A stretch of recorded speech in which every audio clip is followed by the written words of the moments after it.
Good morning all of you. तो जैसा कि आपके लेसन सेकंड में बीमा में आपको बीमा किसे कहते हैं, बीमा कैसे निकालते हैं, इसके बारे में बताया जा रहा था। तो इससे पहले वाले पार्ट में आपको हम जैसे लंबाई की बीमा, द्रव्यमान की बीमा, वेग की बीमा, त्वरण की बीमा, बल की बीमा, दाब की बीमा और घनत्व की बीमा, इन सब की बीमाएं निकालना आप बताए थे। आज आपको उसके आगे थोड़ा और दो चार यानी जो आपकी भौतिक राशियां हैं जो कि प्रॉपर यूज होती हैं उनकी बीमाएं आप बताते हैं। इसके बाद अगले पार्ट में आप बताएंगे बीमा में कैसे आपको एक पद्धति के मात्रा को बीमीय बीज से दूसरे पद्धति के मात्रा में कैसे चेंज करते हैं और बीमीय बीज से हम कैसे पता लगाते हैं कि हमारा जो आपको फार्मूला दिया गया है वो सही है कि गलत है, या किसी फार्मूले में कोई जो आपकी अज्ञात भौतिक राशि है उसकी बीमा क्या होगी। तो इन सब के बारे में इसके बाद पढ़ेंगे। पहले हमें ये जानना जरूरी है कि बीमाएं हम कैसे ज्ञात करते हैं, कैसे किसी भी भौतिक राशि की बीमा निकाली जा सकती है। तो आपको बताए थे मुख्यतः 5 बीमाएं होती हैं। लंबाई के लिए यल होता है, द्रव्यमान के लिए यम होता है, समय के लिए टी होता है, ताप के लिए थीटा होता है और विद्युत धारा के लिए ए होता है। उसके बाद बात आई, आपको बताए थे कि अगर आपका चाल या वेग है तो उसकी बीमा LT-1 होती है, त्वरण है तो LT-2 होता है, बल है तो MLT-2 होता है, दाम है तो ML-1T-2 होता है और उसके बाद आपका दाब के लिए होता है बल बटे क्षेत्रफल, यानी आपका क्षेत्रफल होता है L2 तो आपका बनता है ML-1T-2 और कार्य का होता है ML2T-2। चलिए आगे देखते हैं इसके बाद क्या होता है। घनत्व का होता है ML-3। तो कार्य और ऊर्जा, कार्य करने की क्षमता को ही ऊर्जा कहते हैं। कार्य का मात्रक भी जूल होता है, ऊर्जा का मात्रक भी जूल होता है। और फार्मूला क्या होता है तो हम बता दें, कार्य या ऊर्जा का जो फार्मूला होता है वो W का होता है बल गुणे विस्थापन, या आपका हो जाता है हाफ mv², या आपका हो जाता है mgh। यानी इसमें से किसी भी फार्मूले का प्रयोग कर सकते हैं। बल गुणे विस्थापन का भी प्रयोग कर सकते हैं, हाफ mv² का भी प्रयोग कर सकते हैं, mgh का भी प्रयोग कर सकते हैं। यानी जो भौतिक राशि दी रहेगी उससे पता चल जाएगा हमें किस फार्मूले का प्रयोग करना है। तो कार्य या ऊर्जा का फार्मूला होता है, मात्रक क्या होता है, इसका मात्रक हमारा होता है जूल या न्यूटन मीटर। बल गुणे विस्थापन है यानी आपका न्यूटन मीटर अथवा आपका क्या होता है जूल हो जाता है, इसको जैसे लिखते हैं। तो कार्य या ऊर्जा का मात्रक आपका क्या होता है, जूल होता है। अगला आपका आता है प्रतिबल। प्रतिबल का जो सूत्र होता है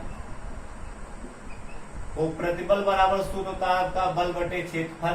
तो बल का मात्रक क्या होगा न्यूटन और क्षेत्रफल का मात्रक क्या होगा मीटर स्क्वायर। तो इसका मात्रक हो जाता है न्यूटन प्रति मीटर स्क्वायर। अगला देखते हैं गुरुत्वाकर्षण नियतांक। गुरुत्वाकर्षण नियतांक जो होता है कैपिटल जी, इसकी वैल्यू फिक्स होती है और इसका अगर कोई फार्मूला आपसे पूछ दे तो इसका फार्मूला होता है हमारा F(r²/m1/m2। कैसे आपको बता दें, न्यूटन ने बताया था कि दो वस्तुओं के बीच में लिखने वाला जो गुरुत्वाकर्षण बल होता है वो आपका यह इक्वल होता है G(m1m2/r²। तो अगर यहाँ से हम G की वैल्यू में निकालना है तो r²/m1m2 हो जाएगा। तो यह इक्वल m1m2/r²। अब इसका मात्रक का सोच रहे हैं, मात्रक क्या होगा तो बल का मात्रक क्या होता है न्यूटन होता है, r² है तो इसका मात्रक हो जाएगा मीटर स्क्वायर और प्रति में किलोग्राम इंटू किलोग्राम मिलकर क्या बन जाएगा kilogram square, newton metre square पर किलोग्राम स्क्वायर।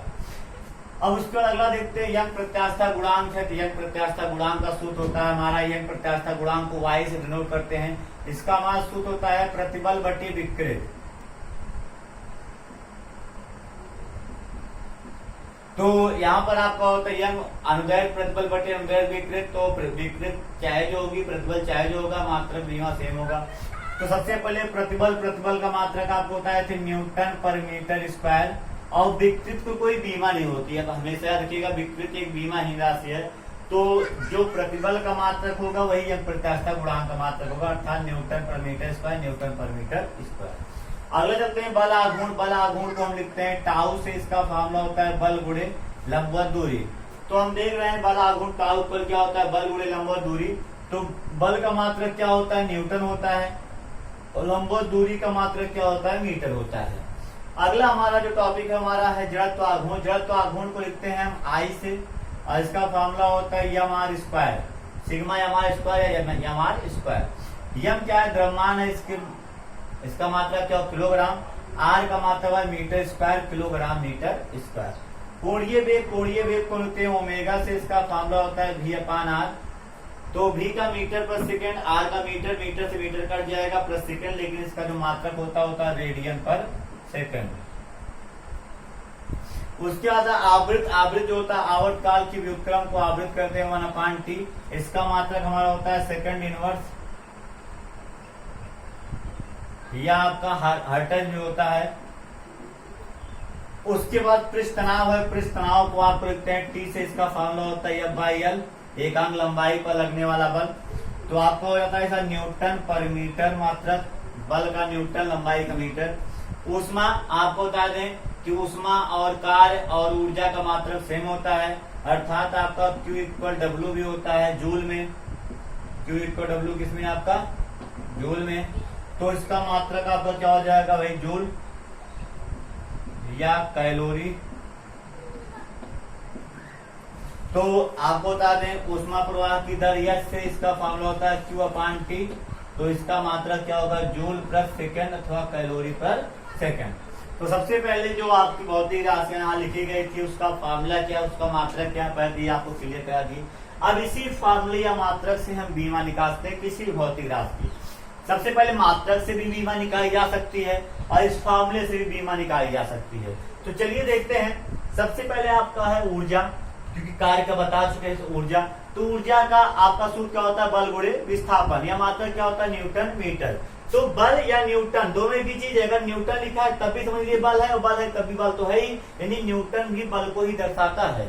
तो न्यूटन यानी भौतिक राशि बल F हो या मात्रक न्यूटन हो, तो दोनों का मतलब एक ही है। अर्थात न्यूटन, अगर मात्रक न्यूटन है तब भी बीमा वही होगी, बल F दिया है तब भी बीमा वही, क्योंकि दोनों एक ही उसका मात्रक है। तो भौतिक राशि या मात्रक में से अगर किसी का मान पता है तो उसकी बीमा हम ले सकते हैं, क्योंकि मात्रक से भौतिक राशि का पता चल जाता है कौन सी भौतिक राशि है। तो न्यूटन किस भौतिक राशि का मात्रक है? बल का। तो बल की बीमा हमारी क्या होती है? बल की बीमा हमारी होती है m/L(T-2). N2 में आपका मीटर, मीटर की बीमा क्या बताए थे? L। मीटर की बीमा आपकी है L। गुणम धाते जुड़ती हैं तो L मिलकर L2 बन जाएगी, L² बन जाएगा। तो आपकी बीमा हो जाएगी m/L2 और T-2। सेकंड नंबर देखते हैं। न्यूटन किसको दर्शा रहा है? बल को। और बल की बीमा क्या होती है? बल की बीमा बताया आपको m/L(T-2) अपान में क्षेत्रफल यानी m² है, तो आपका हो जाएगा मतलब मीटर यानी L2। ऊपर L से एक पावर कैंसिल हो जाएगा, एक पावर यहाँ बचेगा, ऊपर जाएगा माइनस में हो जाएगा, यानी m/L-1 और T-2। अगला देखते हैं गुरुत्वाकर्षण नियतांक। तो बल न्यूटन मतलब बल, बल की बीमा क्या होती है? m/L(T-2) और इनटू में आपका मीटर स्क्वायर है L2 हो जाएगा, अपान में किलोग्राम स्क्वायर है m2 हो जाएगा। यम से इसकी पावर का, ये यम से पावर कैंसिल हो जाएगा, ऊपर जाएगा -1 हो जाएगा पावर, तो m-1 गुणा करेंगे L3 बन जाएगा और T-2। अगला देखते हैं अनुप्रत्यास्थता गुणांक। तो देख रहे हैं प्रतिबल और अनुप्रत्यास्थता गुणांक का मात्रक सेम है, बीमा भी सेम होगी, यानी m/L-1 T-2। अगला देखते हैं हम। तो न्यूटन की बीमा हमारी क्या? देखिए न्यूटन मीटर यानी जो ऊर्जा की बीमा होगी, जो ऊर्जा या कार्य की बीमा होगी वही हमारे बल आघूर्ण की बीमा होगी। वो हमारी कितनी है? m/L2 T-2। उसके बाद जब तो आघूर्ण है किलोग्राम मतलब द्रव्यमान की बीमा क्या होती है? आपकी m होती है, बताया गया है। और मीटर स्क्वायर की बीमा हो जाएगी L2, तो आपका बन जाएगा m/L2। अगला देखते हैं आपका रेडियन कोई बीमा नहीं होगी, कोण है आपका।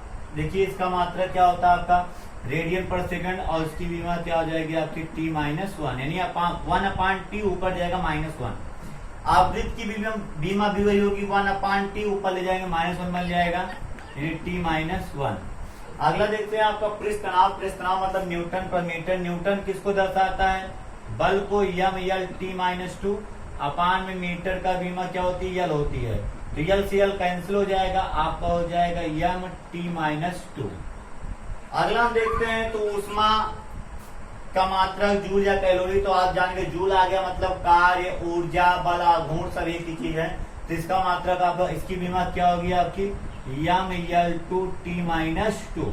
अगला देखते हैं ऊष्मा प्रवाह की दर, तो Q/T, तो Q की बीमा हमारी कितनी है, तो mL/T-2 और अपान में T है तो T की बीमा T हो जाएगी, ऊपर जाएगा -1 बन जाएगा, -2 -3 बन जाएगा, तो mL/2 और T-3, ये आपका हो गया बीमा।